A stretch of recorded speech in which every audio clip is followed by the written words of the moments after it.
It's the Sean Widmer Podcast. It's a journal by someone that just really doesn't like to write.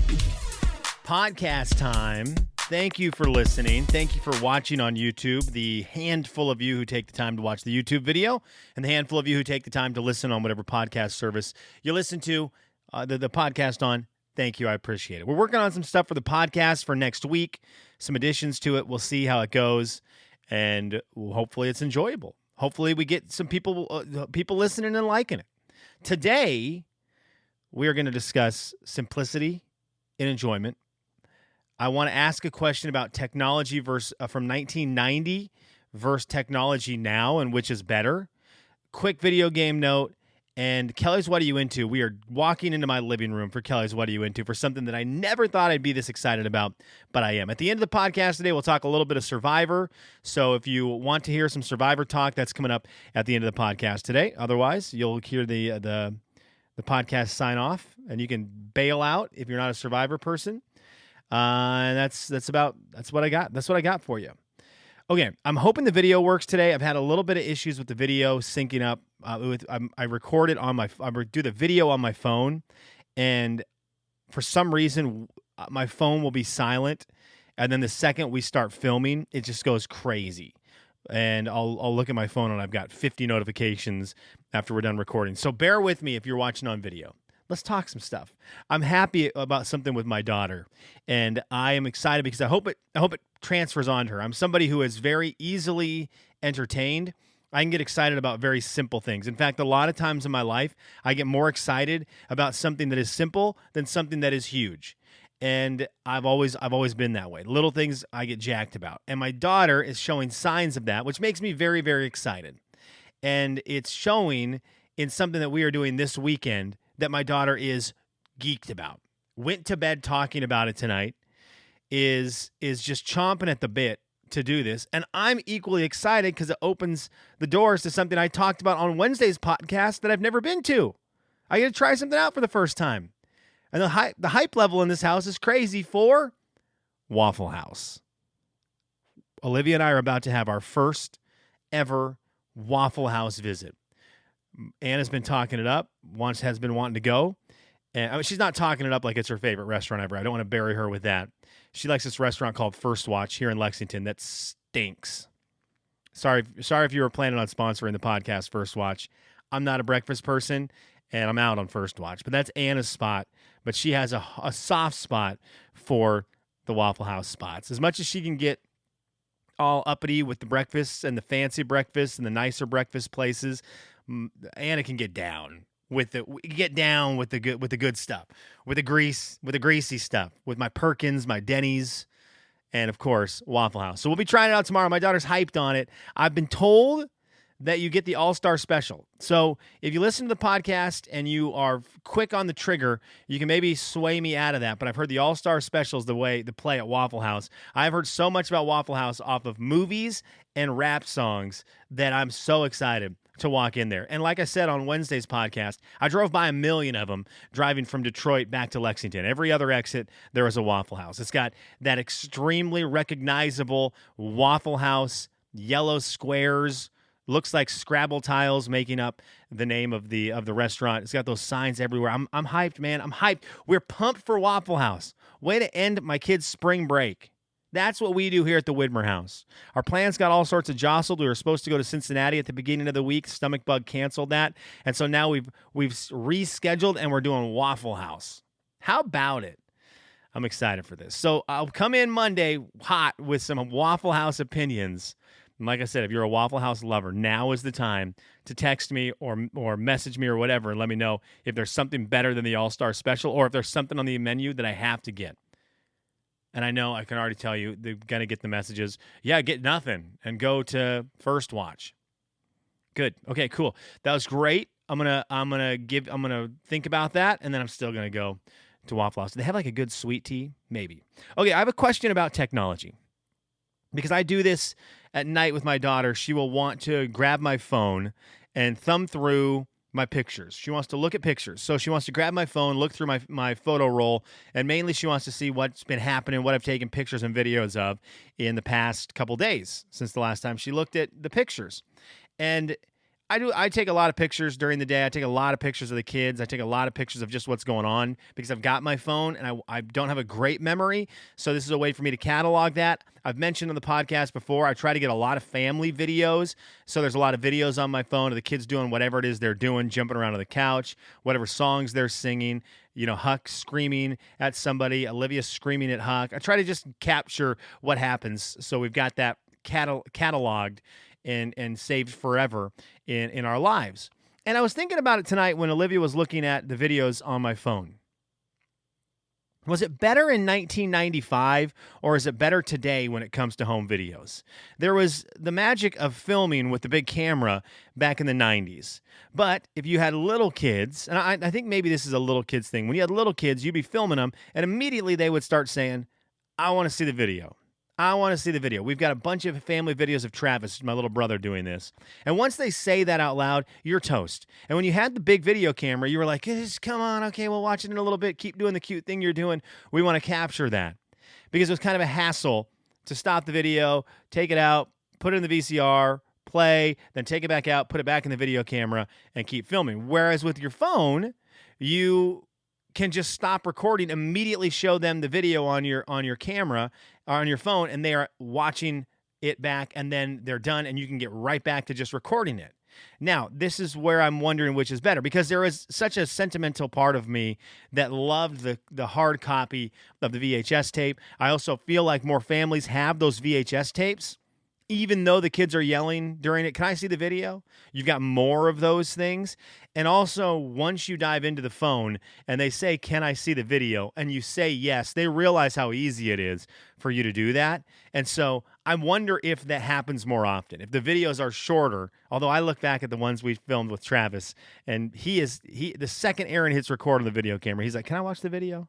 I want to watch the video. It's fun to do. I don't know who had it better. I don't know if it's better now with how we're doing things and you just have that quick access, or if it was better in the 90s when you could get the VHS and had the hard copy of it. I know that I really push for more people to take more videos of their family. I think those things are extremely valuable. I love knowing that my mom and dad have a handful of VHS tapes in the basement that we can try to find a VCR and play them and watch them. I think they're very cool. I have one family video story that always sticks out to me that's not my family videos. I think everyone has that family video at your house. You know exactly what color the label is. You know exactly the writing that's on the side. And you know the funny thing that is on that video. And you just have that one. Everyone has at least one of those in their family video repertoire. Ours has a yellow sticker on the side of it. I don't remember exactly what it says, but it's the one where my sister is we're after church, and my parents are asking what we learned because they're sending the video back to the States. We're in Venezuela. They're going to send the video back to Gramps and Grandma and Grandpa and Grandma. And of course, they want to make sure that Grandpa and Grandma and Gramps and Grandma know that Aaron and I are well versed in our Sunday school. And so they're asking us questions, and my sister is being absolutely hilarious, Erin, where she is trying to interrupt and trying to interject and trying to get the answers right. And she is hilarious. I love her. And I know that VHS tape, and it's a great one, and it's great family memories. We all have those. Well, my family video story is not about my family videos. This is one of my worst moments in terms of how things went down. A ruiner of Christmas, in fact. So you have to take this back. This would have been late 2000s, and we did Christmas Eve at my dad's mom and dad's house, Gramps and Graham's house, and then we would drive up to Grandpa and Grandma's house and do Christmas Day there. We spend the night at Grandma's house. It was always so cool. And then I would always try to finagle the family and try to convince everyone, because my dad was a teacher, so he'd be on Christmas break. And a lot of times where I worked, I would be able to have the day after Christmas off. I would try to make sure the family wanted to stay at Grandma's an extra day to try to extend Christmas. So we would be at my grandma's house for a couple days, and I just loved it. I absolutely adored it. And at the time, my girlfriend at the time her parents lived right up the street from my grandma's house where I was on Christmas.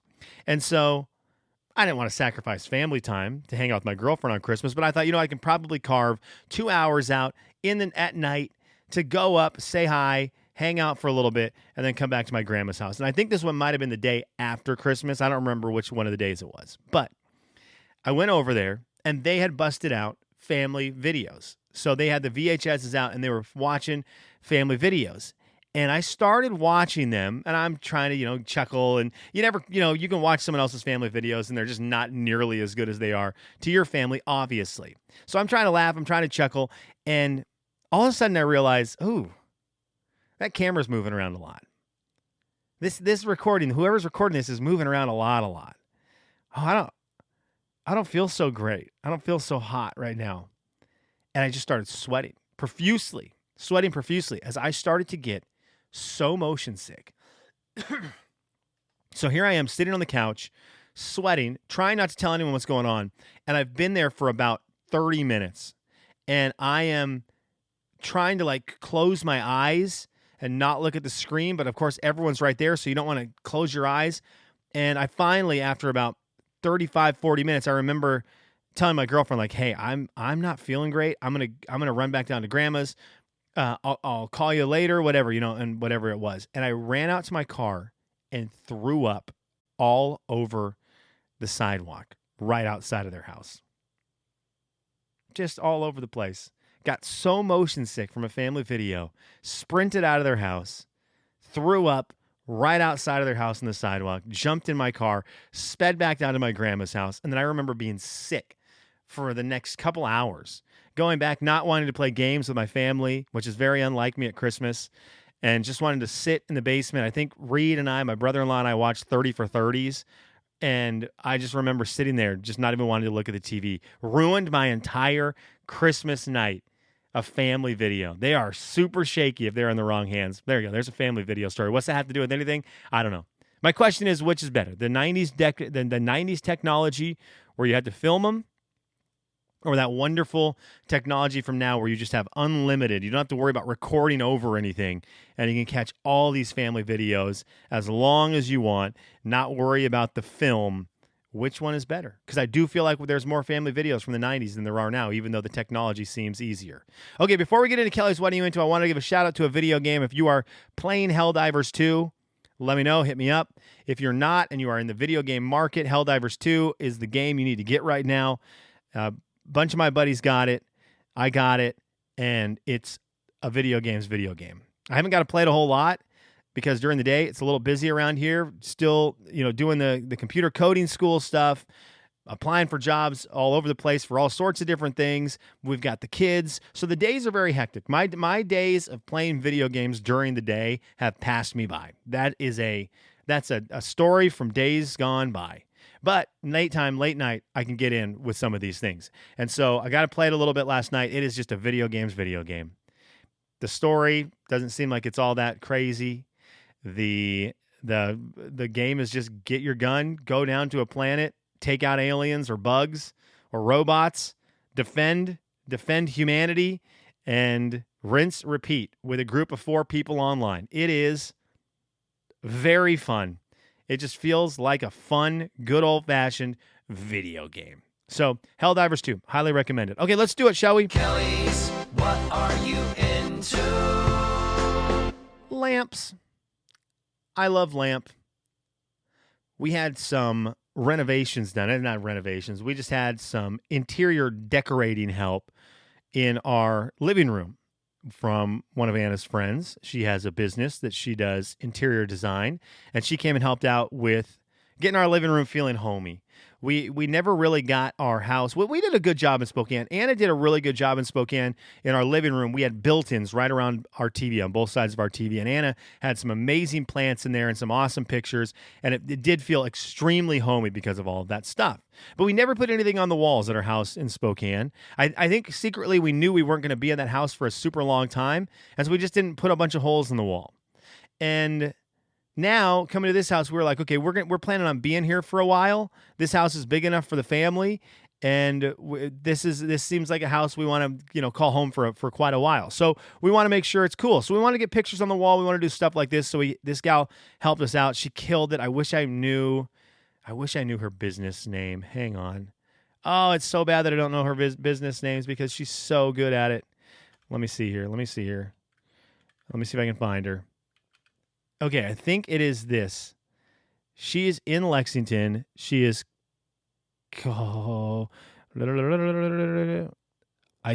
Gathered... I think... Okay, Kentucky Decor... I feel like I need to get this right. Gathered Living. There you go. Gathered Living. She crushes it. So thank you to her. She came through. But one of the things she gave us that I had never heard of, and I was so excited. We have these lamps. We got these end tables on either side of our couch. And our couch kind of sits in the middle of our living room. And I'm going to sound like an old man here because I didn't know about this technology. Brandon, I already know you're going to message me and say, I had this. You've seen it. And other young people, you're going to love it. But maybe for my older people or you people hiding under a rock, this could be cool for you. So we have these end tables. They're on either side of our couch, sits in the middle of the living room. And my wife had got these lamps that sit on these tables. Problem is, lamps plug into walls. And we don't have, with this being in the middle of the living room, what do you do with that? Run a cord, like you get a big rug, try to run a cord underneath the rug. And at some point, you're going to have some kind of power cord exposed, and that's going to drive me crazy because cords drive me crazy. There's a cord right now on my TV downstairs that connects to my PS5 that drives me insane, but I don't really have anything to do with it, and it drives me so insane that when I'm not playing my PS5, I unplug it when I'm just watching TV because I hate looking at this cord that just runs up the wall into the TV. Anyways, I'm like, what are we going to do with these lamps? How are they going to plug in? And Anna was like, we've got it under control. I'm like, okay, how? So this gal comes over, Emily comes over, and she leaves, and the lamps are there. And first thing I do, I go, turn them, nothing. I go, come on, we got dead lamps. So now they're just decorations. Little did I know, she got these light bulbs that go into the lamp that you can put into a regular lamp that is plugged in. It charges the battery inside these light bulbs. Then take the battery or take the light bulb out when it's charged. You put in these lamps, there's a little remote control. You hit on, and the light's on. Don't need to be plugged in. In fact, I could cut the cord right off of the bottom of the lamp if I wanted to, and you've got light. I didn't know these existed. It makes tons of sense that they do. I'm all in on them. It's my favorite thing. My favorite thing now is lamp watch. I always am making sure these things are charged. I'm always making sure they're on or off because I've got the remote control for them, so why not turn them on and off whenever I can? I love these freaking lights. And then you can put a lamp in the weirdest place where people are like, how is there just a lamp right there? How is there a lit lamp in the middle of your room and there's no outlets? Oh, look at this. Technology to 2024. Again, this is probably technology from 2015 that I'm just getting my hands on, but I stinking love it, and I highly recommend it for you. You can get, I don't know, I'm sure you can get these lights anywhere, but I don't want to know how much they cost, but they were worth it. We've spent way worse money on a lot of other things. I guarantee you. This one, whatever the price tag was on it, count your boy in on that. Okay, thank you for tuning into the podcast today. Let's see, were there any comments? The comments are dying. The comments may be a thing of the past. We had a minute. We had our moment in the sun when the podcast was thriving, and we had our moment in the sun with the comments. And now, as the podcast, being honest, has some decline, numerically declining. The comments are going down as well, but we've got a couple today we're going to get into quickly. And one of them is about breakfast foods, so we've got to do the comments today. Let's start with Spotify. If you comment, you can comment on YouTube, you can comment on the website, seanslife.com, SEAN, or you can comment on this particular Spotify episode where Yvonne said she agrees about Rob Sacre, great guy. Kids throwing up, not fun. Always keep the throw-up bowl at the ready. Gifts on the way. They should be there Monday. Thank you, Yvonne. I'm excited for that. I think that might be the blanket for Woods. Very excited to see it. Yvonne's blankets are tip-top, and they are big-time favorites in the Widmer house. So thank you. And yeah, the popcorn bowl was, well, I said that wrong. The throw-up bowl is a bowl we also use for popcorn, and the power of popcorn. We used that bowl the other night. Olivia and I used it the other night. We ate. I'd seen Huck and Olivia throw up in this bowl, and by 3 nights later, Olivia and I wanted microwave popcorn. We used the bowl. Popcorn is greater than throw up. So if we get sick again, the popcorn was worth it. Ian says this. Here we go. Chicks and bunnies isn't meant for circus peanuts. It's meant for Spanglers. Chicks bunnies, and eggs. Yeah, I was wrong about this. Apparently, they're not Brock's. Apparently, the Brock's ones are discontinued. So I took a cheap shot at Brock's, and I was wrong. The candy stinks, though. Whatever ones they were, they stinks. They stinks. As far as Ian went on to say, as far as Waze is concerned, it does take into account your speed, but that's only part of the equation. Here's where it gets tricky. Waze tracks traffic conditions throughout the day, so it uses your speed to go, oh hell. Oh no, oh hell. It says oh hell. That's funny. I'm going to keep it oh hell. So it uses your speed to say, oh hell, be here at this time, and traffic is usually heavier, so it adjusts the time for expected traffic. Okay, I did notice that. It does, Ian, that's a great call. It does, Waze does look ahead at what the traffic's like ahead of you, and it does modify time for that, which is helpful if there's a huge traffic jam. Like the one I got on going to Detroit, that was a nutso traffic jam, and it was kept on telling me, you're going to be here forever if you don't get off of this traffic jam and get out of here. So that's interesting. Okay. That's interesting. I didn't know that about Waze. I want to be in on it, but I just felt like I couldn't. I need that power to make up time when I'm on a long road trip. I need that availability. So Google Maps allows me that, and it makes me feel that good feeling that I beat the clock and that I traveled faster than speed. Or faster than time. So I need that in my life. Ron said this: a few years ago, we were visiting some friends that moved to Dayton, Ohio, and we drove to Lake Erie with them. Ron, let me do you some justice here and restart that.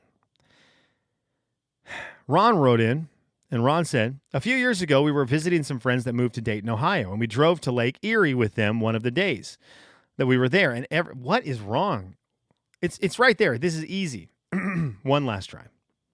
A few years ago, we were visiting some friends that moved to Dayton, Ohio, and we drove to Lake Erie with them one of the days we were there.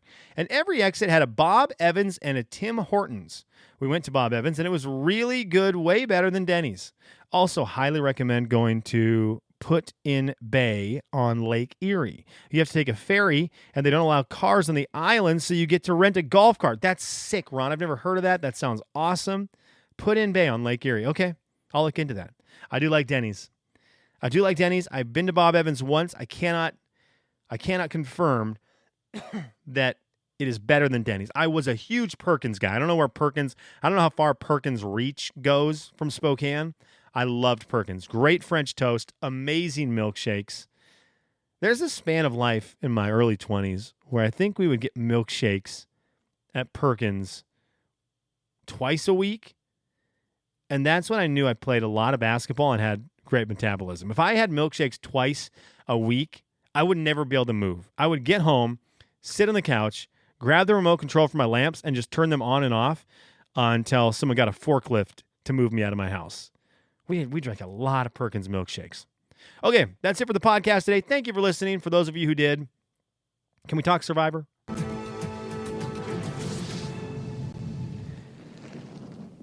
The merge happened this week. I am in on this season of Survivor. I think it's great. So we had the merge this week. 2 tribes, both with 5 each. Is that right? 5. I think 5 each. And then the 3 people from Yanu, the purple tribe. So even tribes with 3 people coming in as swing votes. Very fun to know the merge was happening. And that challenge just, I don't know that I didn't hate it because I loved that it was actually random, that they drew rocks and the teams split up in a completely unfair way towards the strong people, but not only the strong people in Hunter. Hunter is the great equalizer in this game and the great dominant force in this game. He is really, really, really good. And he's really likable. Excuse me as I die here. He's really likable, and he needs to win this season. He is so enjoyable to watch on TV, and he loves the game. He went into Tribal Council on this last episode and just looked around when he got to the place where you vote, and the look on his face of just pure amazement was like, you love this show, and he's good at it. You get a lot of people who love Survivor who get on it, and they stink. They're not good. They think they understand how the game works. They get in there, they get in over their head, they're overwhelmed, and they just can't function. Hunter's the exact opposite. He loves the game and has learned how to play it by watching it, and then, of course, making all these puzzles and doing them and wiring his brain to work differently for the show. He is so good at this season, and I thought he had a great episode like he always does. Here are my takeaways, though, from this episode. Outside of the fact that I love how the merge shook out, and I love how the, how the teams broke out. I loved all that. So here's what we got. Here's my takeaways. We've got too many clips of Q playing too hard right now. They are showing a lot of Q, and that's not good for Q because that normally means you're not going to be on it for the rest of the season. That seems to be the way Survivor gets edited. When you're on as much as Q is on, especially game planning, at some point, you're toast. So I love him, and I'm really enjoying him, and I think he's great television. He's maybe playing a little too hard, but his interviews are great. I think he's very fun for the show. I'm cheering for him. I just don't think it's long for him. Tim. Let's talk about Tim. Tim is lost on the island. Tim is playing the game like he's 3 episodes behind on Survivor, but he's acting like he's caught up. It's like he only watched the first 2 episodes and then got into a conversation at the office around the water cooler with people, and they were talking about the current episode. He's like, yeah, of course. Yep. Mariah. Yep. Venus. Know that name. He's so lost on this game. And then even in his interviews, he's lost. I'm so sorry. I need water. I don't have it right now. So Tim, very bad. Might cost Hunter and Q their games because of this alliance, the alliance they tried to make that Tim never told his person about. They go through and they go, okay, Hunter goes, I'm in with Tevin. Q goes, I'm in with Tiffany. Tim goes, I'm in with Maria, and then never tells Maria, and also isn't really in with Maria. Maria doesn't even know Tim's in with Maria. So then he now is making up for it, and he reveals the entire alliance to Maria in like confidence that she's going to be cool about it. Maria's having a great game. Maria, I still think if you put money on the game right now, you put your money on Maria. She is the bet for me to win. And now she has all the info. She just continually is in the right spot with the right people. I think her teamed up with Charlie is brilliant for her. He's very smart at this game. He's set up to go a long way. And I think she's really, really good. I'm also very excited because when her hand is finally going to be forced, at some point it will be, it just feels like she's going to make the right moves and make the right decisions. Venus is annoying. Venus is terrible television. Venus is terrible contestant. I get so tired of the people who come on and think they're going to run the game. And there's 1 or 2 of these every season. And then they don't run the game. And instead of adapting and trying to get their footing back and then maybe take control of the game with a new approach, she's just plowing through with her original plan, just trying it on every other person. Oh, it didn't work on my first tribe. Now that we're merged, let me try the same plan again with everybody else. And she just comes across as annoying. She's paranoid. She's got old strategy from Survivor that does not work. I don't know the last time that like a female alliance worked on Survivor. I don't think that they haven't had like a male-female alliance that really works in a while. The one thing I will say, if you look at the votes, if you can get to the final as a female, you're in a good spot. I was looking through the old votes. If you get through the final as a female, you get all the female votes. Unless you're Carolyn. Outside Carolyn, it's pretty tough. The only time you don't is if you're like sometimes the hot girl doesn't get it. Although Dee got it last time. Marianne a few seasons ago got all the girl votes, which was huge for her. Erica got a bunch of those same kind of votes. Like if you can get there as a gal at the end, you're in a good spot from the girls. But being in an alliance with them to get to the end normally it bites you in the butt. You want to be right where Kenzie and Maria are. You just want to be allied with good people who are going to get you far in the game. And that's the way this works anymore. Any of the weird alliances based on like, oh, we're the nerds. Oh, we're the guys. Those things crumble every time. The alliances that work are just people who can really work together and are smart about Survivor. So that's why I think like this Kenzie, Tiffany, Q, They have a lot of power right now because they can pull in a guy like Hunter and Tevin and be in a really good spot. Really, really good spot. Okay, what were my other observations? Venus needs to go. Venus gots to go. Tevin's great. Tevin's awesome. Enjoying him. Siga screwed up, obviously, in this last episode. They needed to know that Mariah was a fall gal before anything happened. The second they came back from Tribal, they needed to know she was a fall gal. I don't blame Siga for doing what they did, which was try to make it look like their numbers are strong. I think that was a okay strategy. But the second that started showing cracks and people started getting concerned, like, ooh, we're all being honest here that we aren't. The other group, Yellow Tribe, isn't solid. The second that started coming out, someone needed to come out from Siga, the Green Tribe, and be like, okay, let's just clear the air. We've got info as well, because you still would have a solid group. You'd still have a solid group of people, but they just didn't want to show their cracks. And I think that hurt him. And then Mariah really screwed up. She was the ultimate screw up. Now, the episode had obviously led to her going home.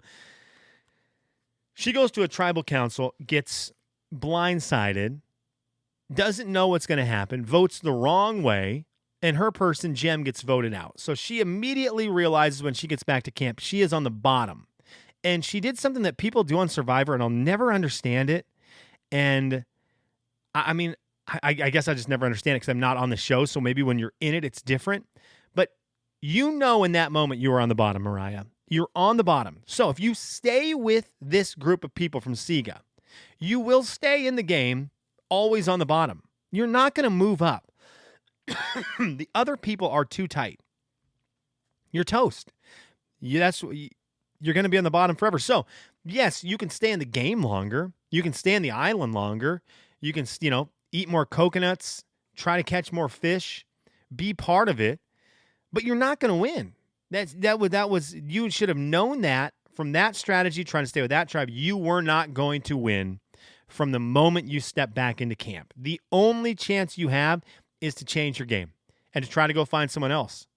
You are the mystery crack. Mariah had the power of the blind side in the bag. In the bag. Because she could leak information like crazy, try to stay cool with her tribe, have everything pointing her way, and then, Venus is out, and Mariah is now in with other people. She just played it. Mariah played it very poorly. And again, I'm sure it's different when you're in there, but when you look back on it on paper, that was a bad job by Mariah. Okay, that's it for today. I loved this episode of Survivor. I'm so excited for what's coming up. I don't watch the next week on. I don't watch the preview for the next week, but I imagine we're in for some fireworks because the target on Hunter is going to be huge. The target on Q is going to be huge. The target on Tiffany and Kenzie is probably going to be decent, although they might survive this merge with just the three of them because of how these other tribes are worried about the power tribes. Until all of a sudden, next thing you know, you have three and Purple has three. And, of course, everyone's going to want Venus out. I just think she's going to sneak her way through a couple more episodes. No way she wins it, but she's going to probably sneak her way through, tick some more people off, then finally she's going to burn the wrong person. Everyone's going to get mad at her and vote her off. Okay, thank you for listening.